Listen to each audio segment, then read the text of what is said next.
Hello everyone and welcome back to Arctic Retro.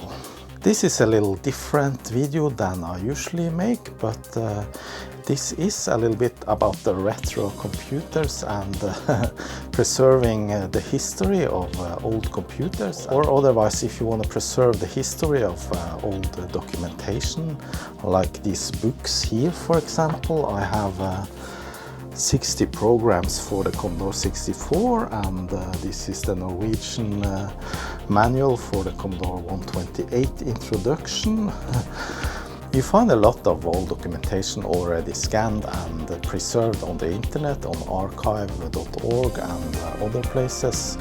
However, if you want to do something like that yourself, then it can be quite difficult and time consuming, and it can also be hard to get a good result.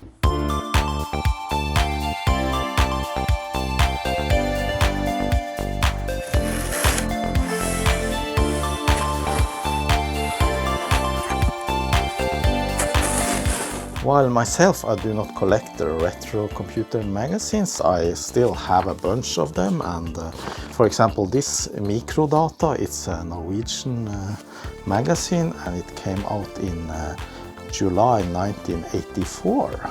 And many of those old magazines have been lost to the history and hasn't been scanned or archived somewhere on the internet. So if you want to do something like that to preserve the history, then there's a new product for that.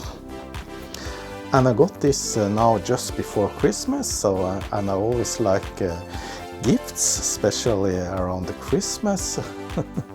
This is the CZUR Book scanner, and it's a product dedicated for scanning in books or magazines, and I got it for free from the company that makes it, and there's no strings attached, but they want me to do a review of it and test it out, which I'm gonna do in this video. And I'm not being paid for reviewing the product. I can say whatever I want, which I'm gonna do, obviously.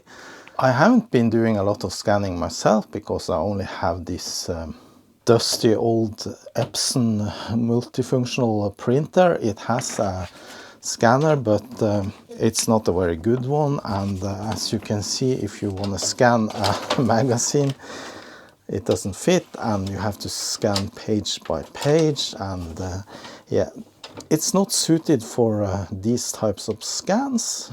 So maybe now I can take a look through my literature and see if I find anything that can be scanned that isn't already archived on the internet. Let's unbox this box. It's a quite nice box. So that's a nice package. Everything is neatly packaged here in small boxes. I'm gonna take out everything, and then I'm gonna read through the manual and see how it works. That's the scanning mat, I guess. Seems to be of good size, and the actual scanner is here.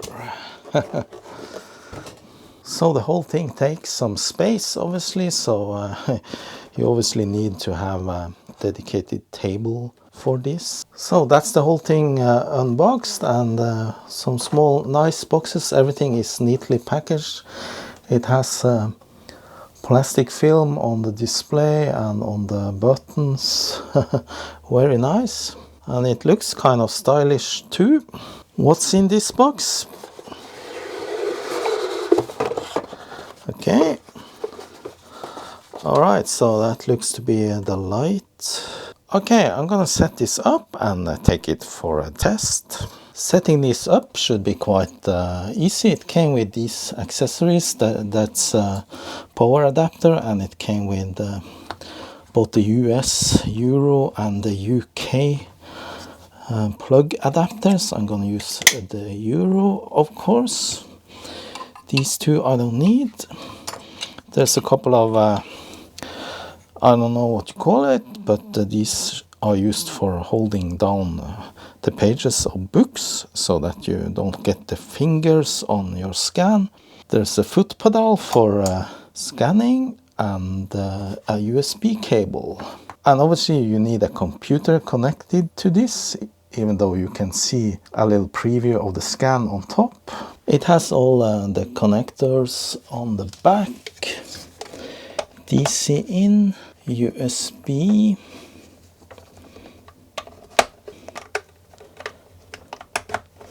and it actually has a HDMI out and a reset switch and the power switch there.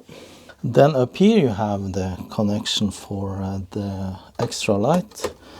So it has a magnet, so it sticks into place. So now it's set up, and I guess we need some software, and here's a CD and yeah, a getting started guide, and also where you can download the software. And that's good because my computer here, I don't have a CD-ROM drive on that.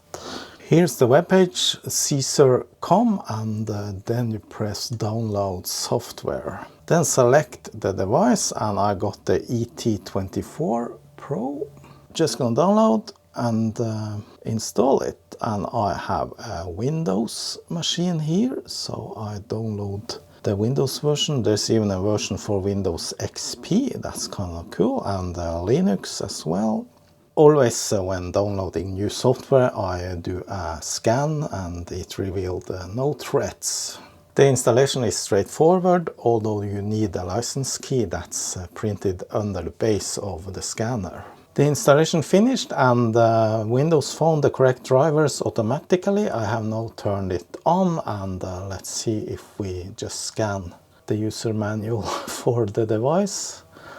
Yeah, seems to work. The scanner has light pointing downwards from here, and these side lights is if you have media that's shiny and that can give a reflection on the scan, then you use these angled lights here instead, or both of them. And on top here we can see a little preview of the scan in this little LCD screen.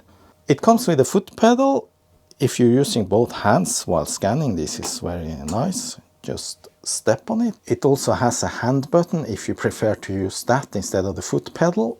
The scanner has two modes, either USB mode, which I am using now, where you connect it to a computer and the pictures are stored on that computer, or you can use HDMI mode, where you connect the scanner to a TV or a projector and you see the scan on that one, but then I think you cannot store the images. Then you just use it for having documents and images projected, and you can zoom in and out. Alright, let's try and scan this magazine here.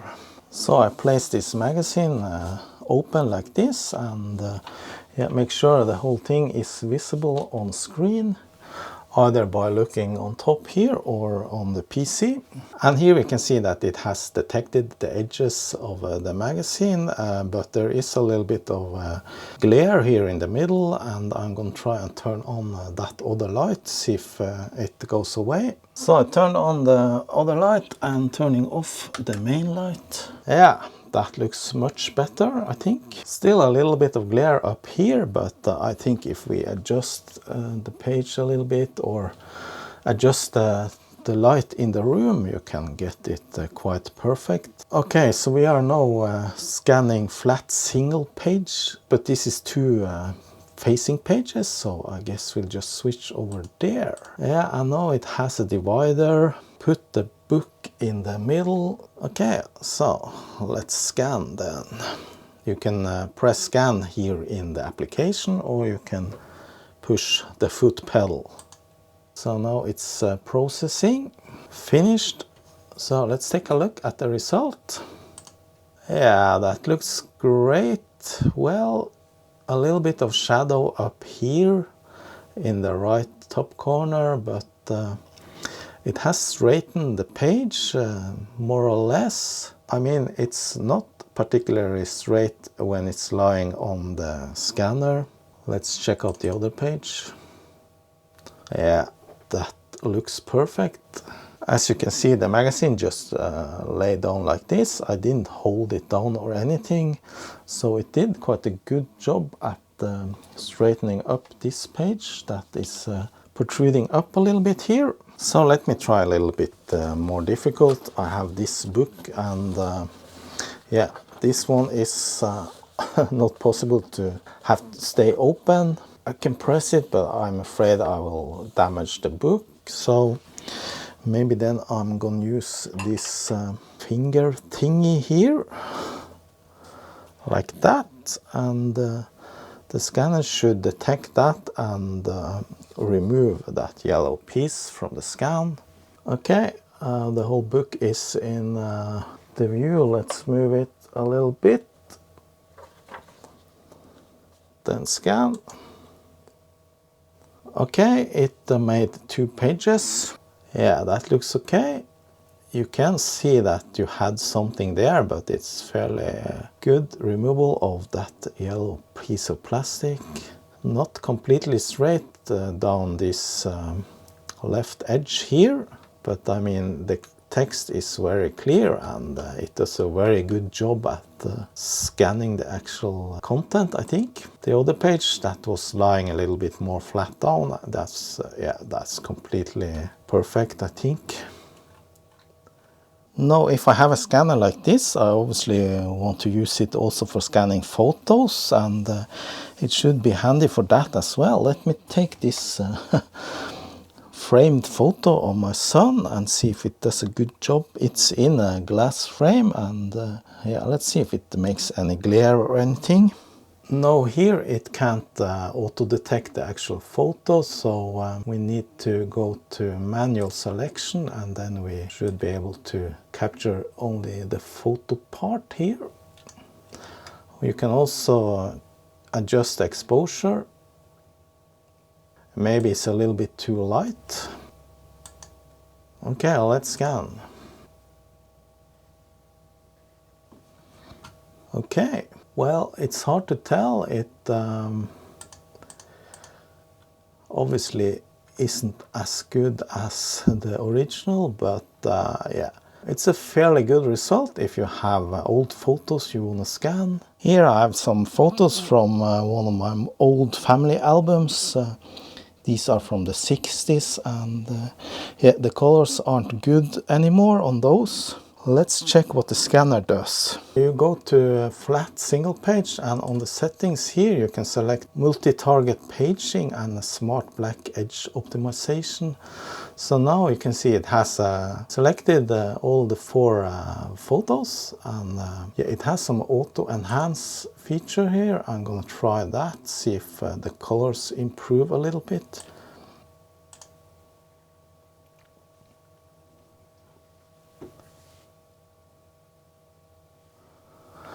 Okay, so now it's produced 4 images here, and yeah, didn't look very good, that one.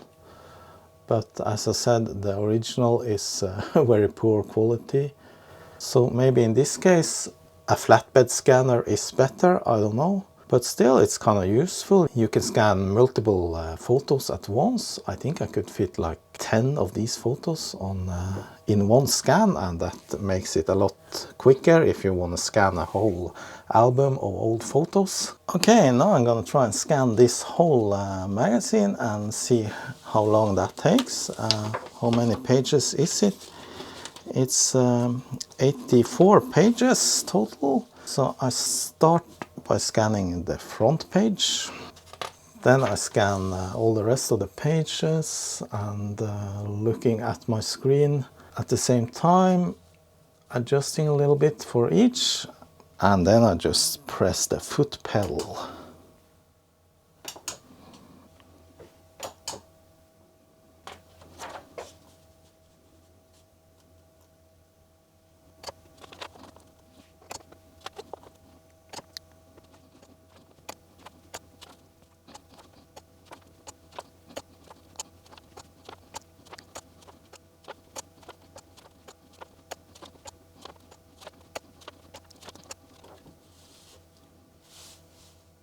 Alright, here is the result. The last page was with the black background color, and it had a little bit of problem detecting the edges, but then I just went for manual. So let's see now. Yeah, think it did a fairly good job. That one failed, obviously.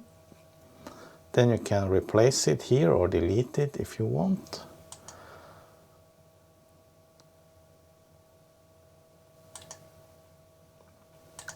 So it took like 6 or 7 minutes. I didn't go too fast. I need to learn how fast this scanner can operate, but if you go really fast, I think you can scan a complete magazine in maybe 5 minutes. So here's a lot of different functions you can do with the selection. If I select all the pages, and you can export it either as Word or Excel or PDF or searchable PDF. Let's try that. So we select English and export to PDF. Let's export high quality. But obviously this isn't English. I forgot it's a Norwegian magazine. So let's select Norwegian Bokmål and then save it as microdata PDF. So that might take a while. That's 84 images that's going to be processed into one big PDF. Yeah, it goes fairly quickly. This isn't the fastest machine either. So implementing OCR, that's optical character recognition, and that seems to take a long time. So I'll just let it run through this and then we take a look at it. Alright, so now it's finally completed and you can click the file name here, and it became a large file, 181 megabytes. And if we open it up, you can see it has created one PDF file with all the pages. And also if you have a OCR PDF like this, it has converted the bitmaps to text, so you can copy text. And you can search within the PDF.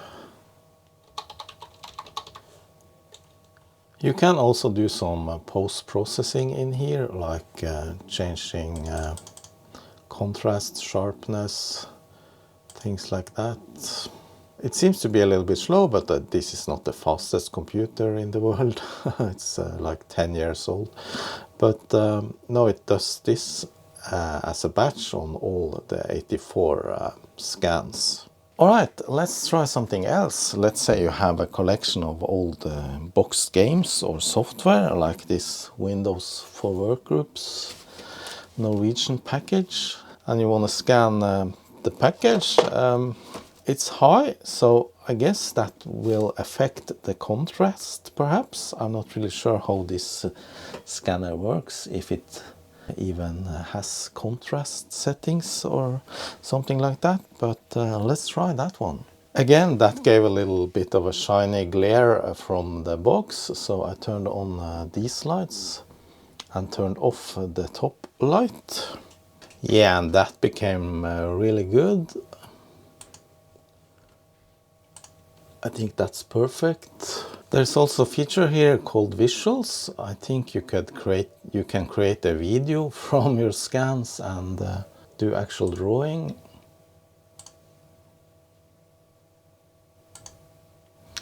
So now it is recording while I do stuff here. I'm not really sure the purpose of this, but